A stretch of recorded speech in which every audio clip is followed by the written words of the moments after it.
All right, this time we're going to finish reading Exodus chapter 18, and we'll read verses 13 through 27.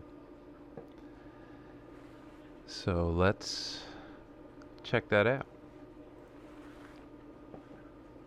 For so within the other day Moses sat that he should deem the people that stood nigh Moses from the morning-tide till the evening-tide.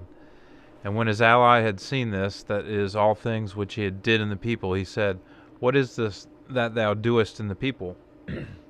Why sittest thou alone, and all the people abideth from the morning-tide till the evening-tide?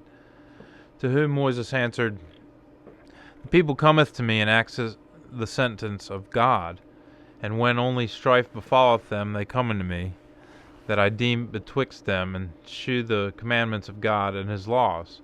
And Jethro said, Thou doest a thing not good. Thou art wasted with a fond travel, both thou and this people which is with thee. The work is above thy strengths. Thou alone mayest not suffer it. But hear thou my words and counsels, and the Lord shall be with thee.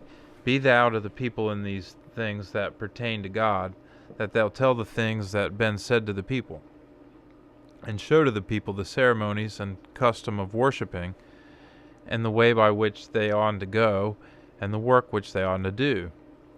For so purvey thou of all the people mighty men, and dreading God, in which is truth, and which hating avarice, and ordain thou of them tribunes and centurions, and quinquagenaries, and deines, which shall endeem the people in all times, so that whatever thing is greater, tell they to thee, and deem they only less things, and be it easier to thee, when the burthen is departed into other men. If thou shalt do this, thou shalt fill the commandment of God, and thou shalt bear his commandments, and all this people shall turn again with peace to her places. And when these things were heard, Moses did all the things which Jethro counseled. And when noblemen of all Israel were chosen, Moses ordained them princes of the people, tribunes and centurions, and quinquagenaries, and deans, which deemed the people in all time. For so if whatever thing was harder, they told unto Moses, and they deemed easier things only. And Moses left his ally, which turned again, and yet into his land. And now King James. And it came to pass on the morrow that Moses sat to judge the people, and the people stood by Moses from the morning unto the evening.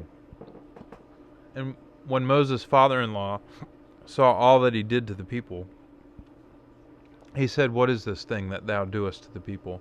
Why sittest thou thyself alone, and all the people stand by thee from morning unto eve? And Moses said unto his father-in-law, Because the people come unto me to inquire of God. When they have a matter, they come unto me, and I judge between one and another, and I do make them know the statutes of God and his laws. And Moses' father-in-law said unto him, The thing that thou doest is not good. Thou wilt surely wear away, both thou and this people that is with thee, for this thing is too heavy for thee. Thou art not able to perform it thyself alone. Hearken now unto my voice. I will give thee counsel, and God shall be with thee. Be thou for the people to Godward, that thou mayest bring the causes unto God. And thou shalt teach them ordinances and laws, and shalt show them the way wherein they must walk, and the work they must do. Moreover, thou shalt provide out of all the people able men, such as fear God, men of truth, hating covetousness, and place over them to be rulers of thousands, and rulers of hundreds, and rulers of fifties, and rulers of tens.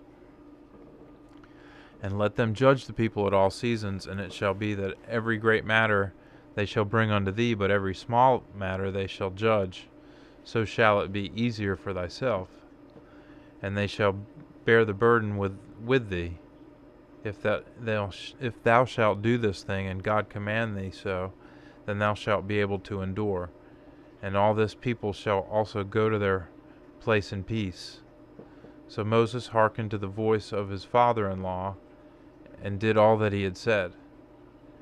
And Moses chose able men out of all Israel and made them heads over the people, rulers of thousands, rulers of hundreds, rulers of fifties, and rulers of tens. And they judged the people at all seasons, and the hard cases they brought unto Moses, but every small matter they judged themselves. And Moses led his father-in-law depart, and he went his way into his own land. And so ends the reading, and so ends chapter 18 of Exodus. So let's say yay.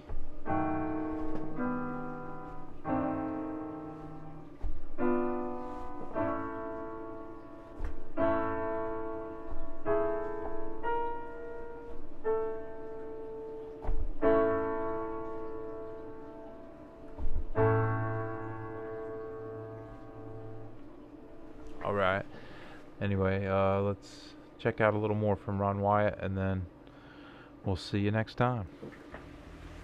Using Google Earth, we can zoom in on the large boulders which comprise the base of the altar. On the ground, we can see the massive large boulders and the fence erected by the Saudi authorities in an effort to preserve this site. Again, we have the government sign warning visitors to keep out. It was on top of these large boulders that the golden calf was placed. 11 of the 12 tribes, save the tribe of Levi, danced around the golden calf in rebellion to God.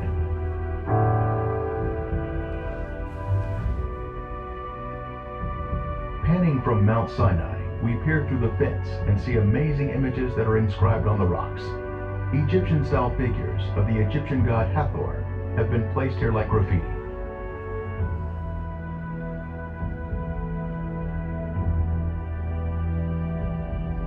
The bull was placed in high esteem in Egypt, where the children of Israel had just left. So they created images that came natural to their rebellious heart.